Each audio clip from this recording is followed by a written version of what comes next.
Hey guys, so I really wanted to use those buttons that I bought at the dollar spot the other day on a card, and I started making a card front for it because I also really wanted to use the saying from the My Mind's Eye Chalk Studio paper pad that I pulled out of my stash. And I started making the card front, and I sort of screwed up on the card front, but I kind of like it this way because I scored it at the wrong point, so it made it lap over weird. But I actually had done this on another card a couple weeks ago on purpose, so I decided to just go with it because it looks kind of cool and see what I come up with. So that's what we're doing today. It's kind of, I'm still sick, so it's like flying by the seat of our pants type of thing going on. If you want to know what I scored this at, because it is so awkward and it's fueled specifically by cold medicine, the card base is cut 8.5 by 6.5. And then I scored it at 3.5, no, 3 3/4. And this card is just, I think it's just cardstock that I got from Staples, actually, I think is what it is. So it's scored at 3 3/4. Okay, so I want this on here. I need to cover the front, and then I'm also thinking I want to cover the back, and then maybe I'm going to edge punch with this. So we'll see how this all goes. And I do want to use these buttons, but the thing with the buttons is I love them a lot. But if you put them on something, there's not a whole hell of a lot else you're putting on there. So it might be the perfect thing for this card because it's so bold I can't put a lot of other embellishments on it. So just something simple in the corner, and then maybe some sequins. So I think this is going to work out. Let's get rolling. Okay, I need 2 different colors of paper, so we're going to have to do that first. I'm thinking this blue for the back. Oh, and that's the other thing. It's a 6x6 pad, so it doesn't go all the way. So we're going to have to deal with that. So that's going to be fun, which means paper piecing. So do we want to go pink? I want to go blue. So let's start there. We're going to go blue.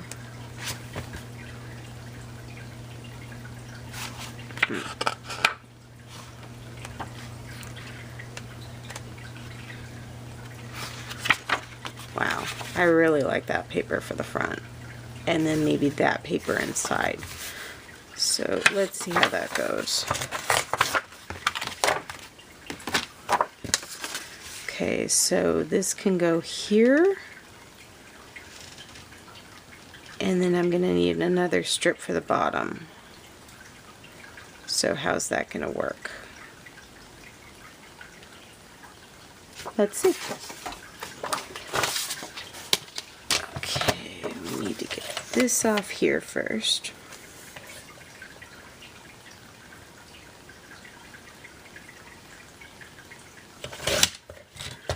Okay. And then I'm just going to glue this to the front. You can see I just have that little strip on the bottom. So maybe I'll glue it here, and maybe I'll lay down washi tape for the top and bottom. I've got a nondescript gray washi tape, so that might be a good idea. So let's do that. And this is one of those washi tapes that actually tapes really well.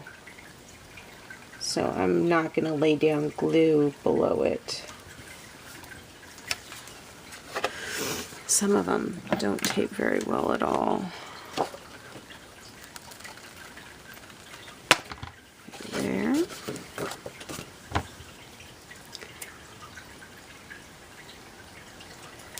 There.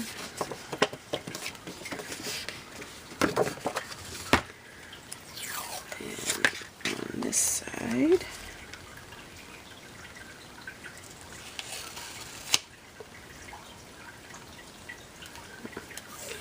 It's curling. Can't get a straight edge. Okay, there.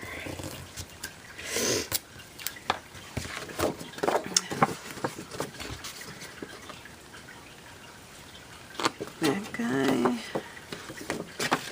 And I need to cut off this guy.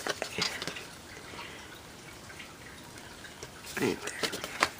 Usually I would curl these around the edge, or I'd put glue down or anything like that if I was putting washi tape on a card, but because I'm gluing the panel on top of it, I think we're gonna be okay.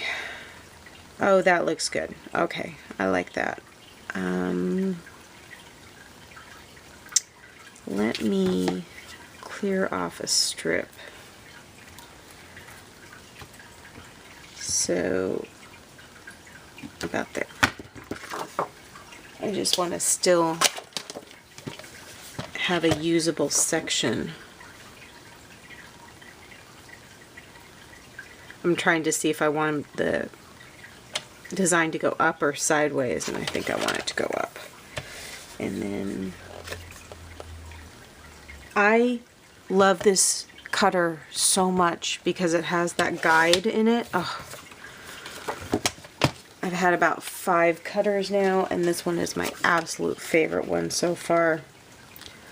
Okay, let's get this laid down. So I know where that one's going to hit. I know where this one's going to hit, and this one, and then I can just put glue here.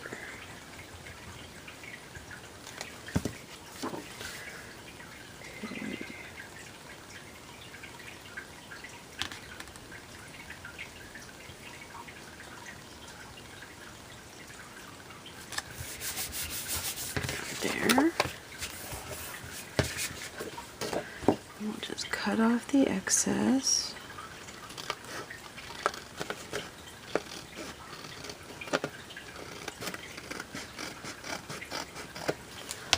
Like so. Okay, and I think I want to round those corners. So I need my corner rounder.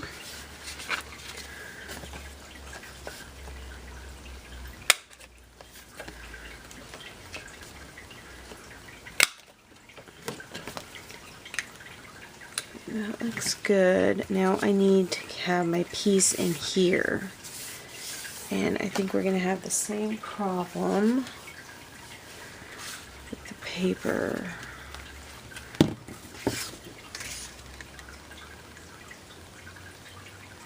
Okay, so I need a full strip like that, or some sort of blue. Should I do stripes? This is going to be a busy card. Or should I do polka dots? Ooh, I kind of think I need to do stripes. Should I do hexagons? I think stripes.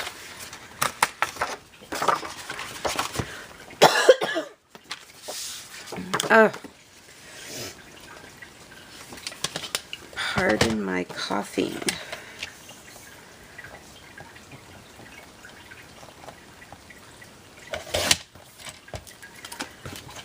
There. Isn't that cute? Okay. Need to put this guy in here. So I'm going to do the washi tape again inside. I need a straight end though.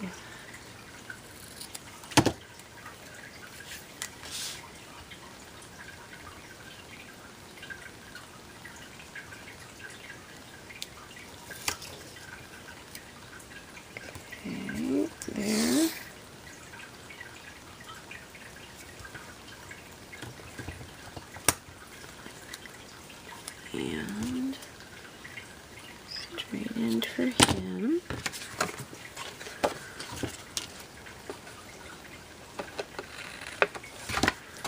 Now, I'm not positive the punch will go through so many layers of paper. I have faith that it will, but I'm not 100% sure. So, like the rest of this video, we'll just have to see. Okay, and then I need to cut the edge off this guy.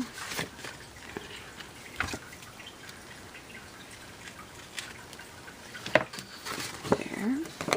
And there. And we'll do this. But I want to be able to use some of this later, so we'll cut a nice little section of it off.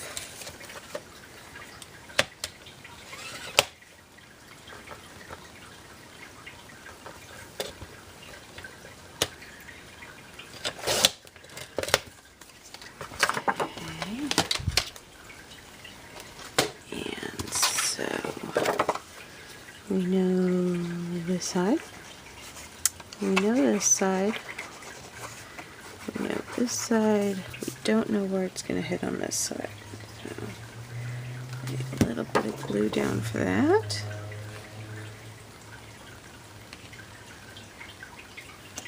Make sure we've got it all the way into the corner.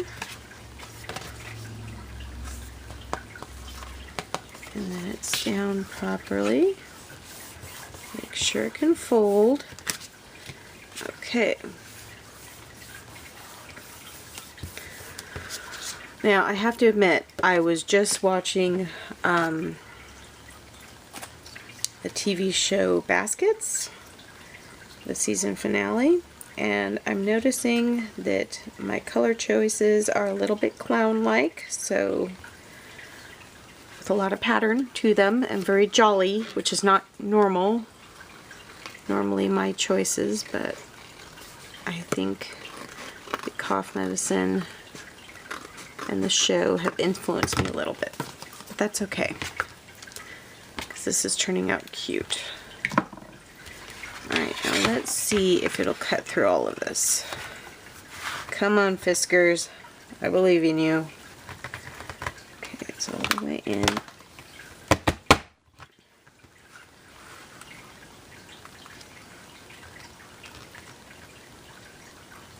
Okay, it lines up. This is one of my favorite edge punches of all time. This one and the lace, the doily edge Martha Stewart one are my favorites. But the thing is with Fiskars is, man, Martha couldn't have punched through all this. Look at that. Beautiful. I'm impressed. I am impressed. Okay, let's clean up the table a little bit. Oh, that's going to turn out so cute. I really like this. This is turning out cute. It is a little bit busy. I'll agree. But that's okay.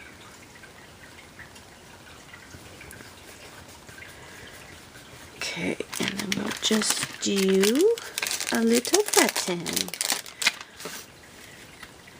Now, we're definitely going to have to thread the button. I think I'm going to put this lower because the button's covering up the U. So.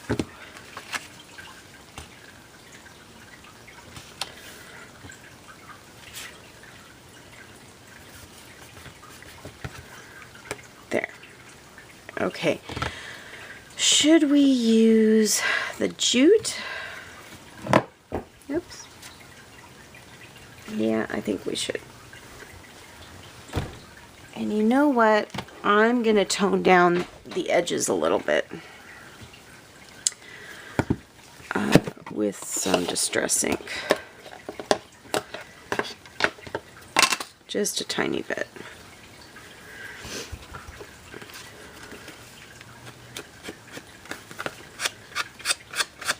Yeah, that works. Ooh.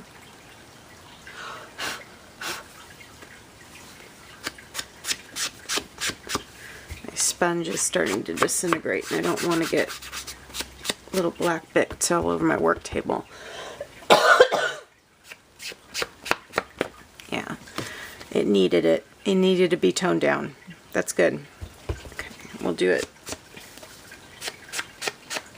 on this side too.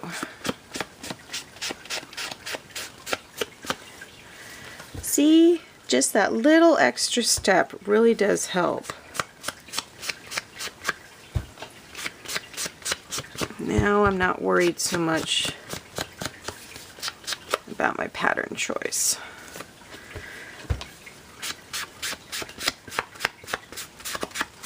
Okay, there.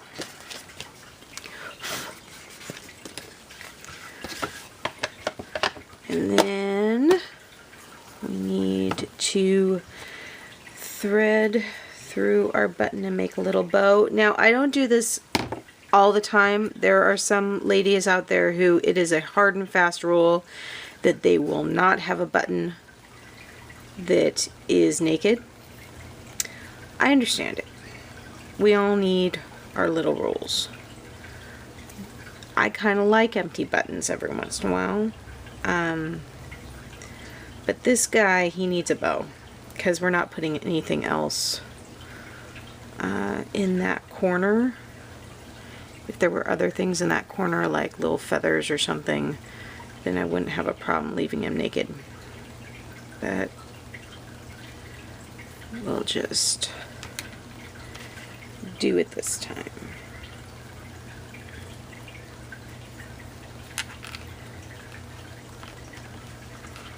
Okay. I'm just putting my scissors there to hold him down while I make the loops of my bow.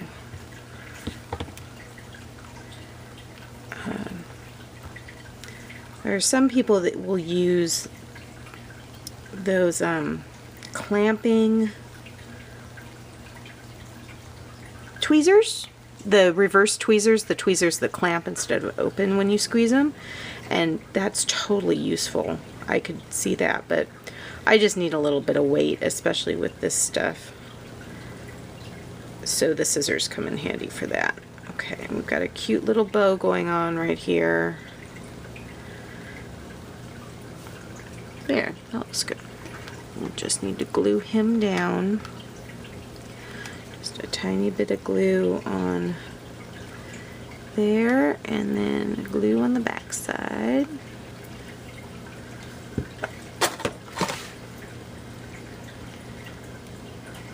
You want to put it low enough that he can still fit into an envelope, and then I'm going to keep his little guys pretty long, but not super long. There. Now here comes the big question. Sequins, rhinestones, or leave it alone?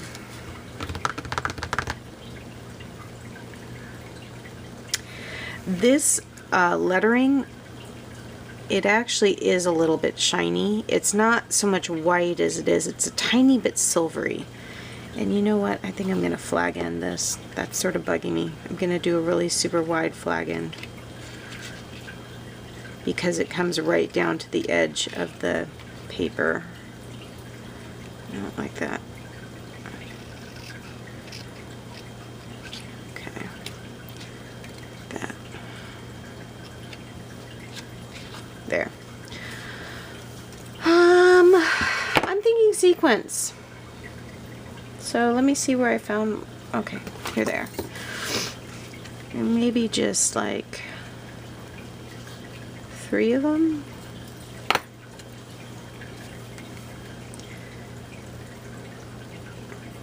One, 2, 3. Yeah, we'll just do just enough. Maybe I'll do a grouping inside.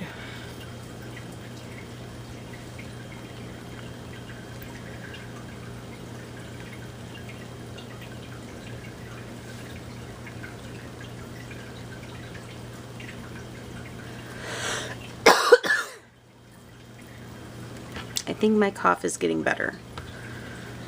It hasn't gotten into deep. It's still up in my respiratory system, so I'm happy about that. And actually, I think I'm going to leave the inside alone. That looks nice. I like that. I'm sorry that I called it clown patterning before, because it turned out really good, especially that's the key, is when it's not looking right to you and you need to tone it back a little bit of distress inking works wonders. By the way, I buy the sponges from the dollar store and I just cut them into fourths, and then so one side is black, one side is my vintage photo, and then I have one that's, you know, like a blue side, one that has a pink side. I do that because the scrubber on top, it gives it a lot of stability, and these don't disintegrate as fast as the ones that you buy at the store. The Tim Holtz ones don't disintegrate as fast, but the little Recollections ones, here's one. These guys disintegrate super fast. I really like them because they're easy to use, but they disintegrate fast. But like this one, I think I've been working with this for 2 years, and just now it's disintegrating, and I use my black soot all the time, so I'm gonna have to remake these again. Anyway, here's the card. Turned out super cute. And a little bit of black on the inside, but that's okay. I'll do some more distressing and then it'll look natural. So there you go. Alrighty, have a good week, guys, and I'll see you later. Bye.